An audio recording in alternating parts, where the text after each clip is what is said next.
What's up folks and welcome back to the garage. Today first we will weld the Volvo's differential and then we will clean it and then we will put it back.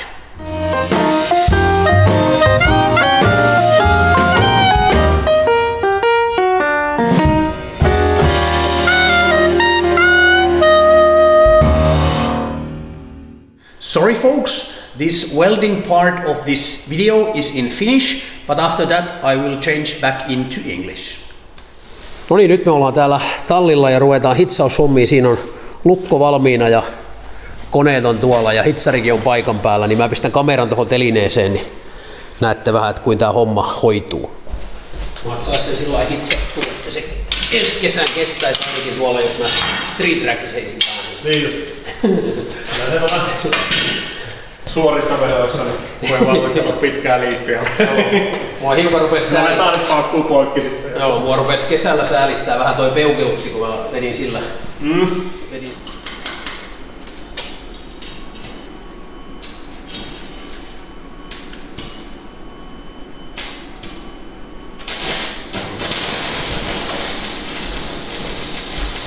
Kyllä. Tää on se suurin piirtein nyt. Joo, on jes.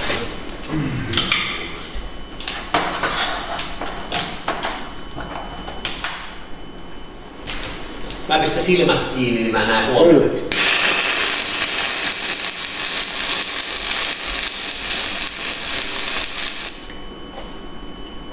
Onko niin paljon sitä öljyä?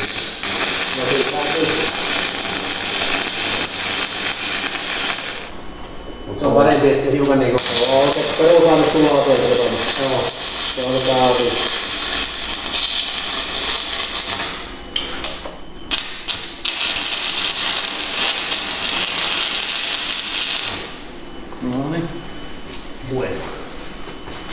Katsotaan, siellä on, nyt on hyvän näköiset, on hyvin sulanut kyllä noi kulmat, niin hyvin tuli toi hitsaus tonne tehtyä nyt. Vaikkei tuossa Volvossa niin paljon ole. Niin on kyllä, mutta se on Joo. siihen kun huilataan tulee ensimmäinen. Mahtavaa.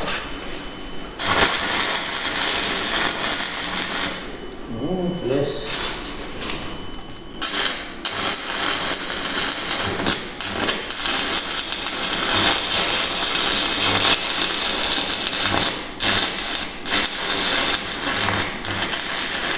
Taitaa edelleen olla aika pätevä, niin on vähän vahvemmat aineet. Kyllä, silloin kun vahvemmista aineista puhutaan, niin Joo. kyllä mä suunnitelman. Loppuu Volvosta voimareservit ennen kuin toi lukko pettää.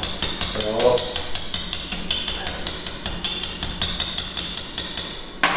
Ja sitten kun se on jäähtynyt, niin sitten öljy kylpyy. Niin. Yes.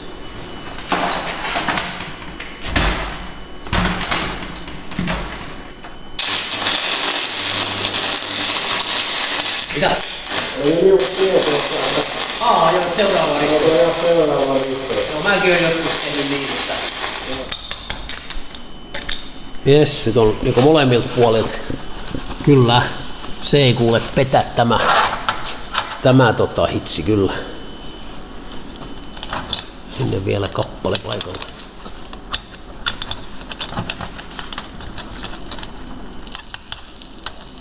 Jes, aika hyvin se näyttää sinne sopii.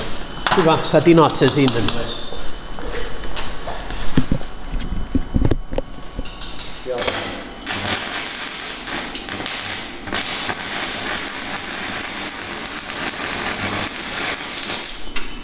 Se alkaisi olla siinä. Kauhea käry. Joo, mä pistän tuolta vielä puhaltimen.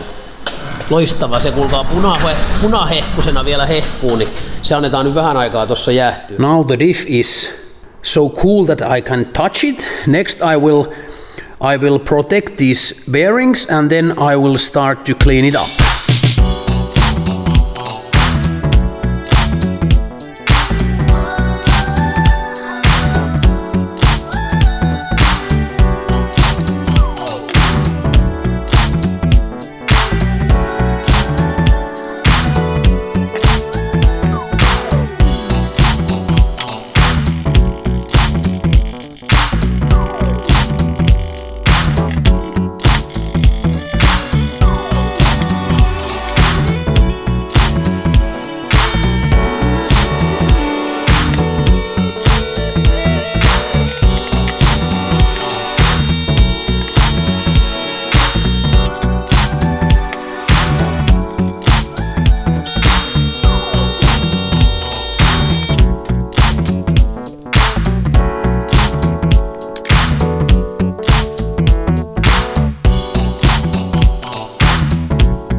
Now the diff is ready for installation.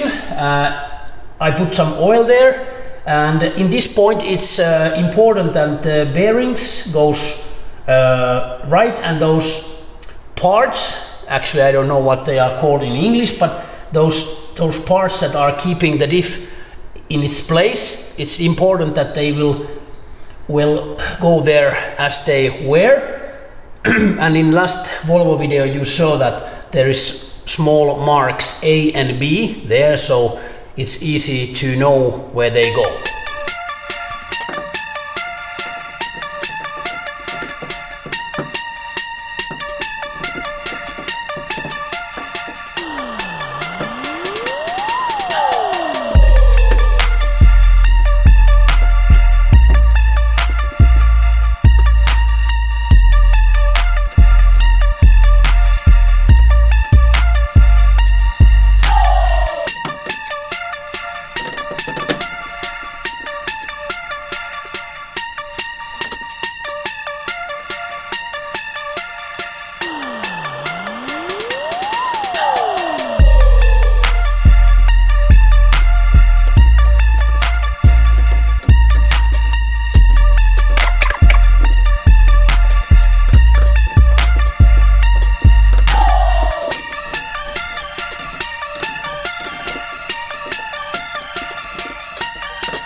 And now finally the diff is there. It should be okay, and it feels quite stiff, so it should be okay.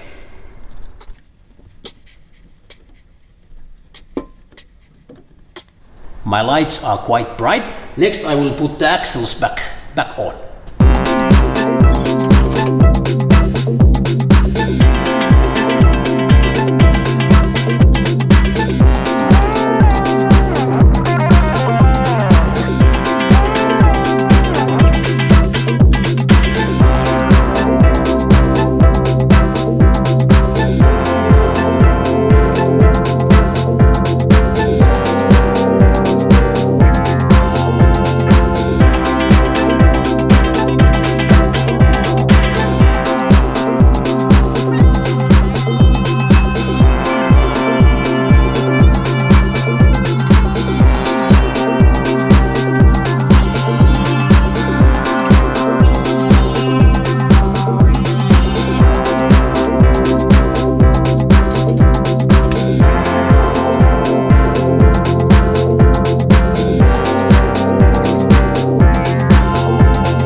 Whew.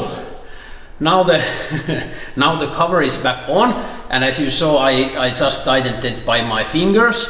I will let the silicone sealing dry for 1 hour, and then I will tighten it properly. So that's by the book, and I want to do that like that. So I hope it will hold the oil inside.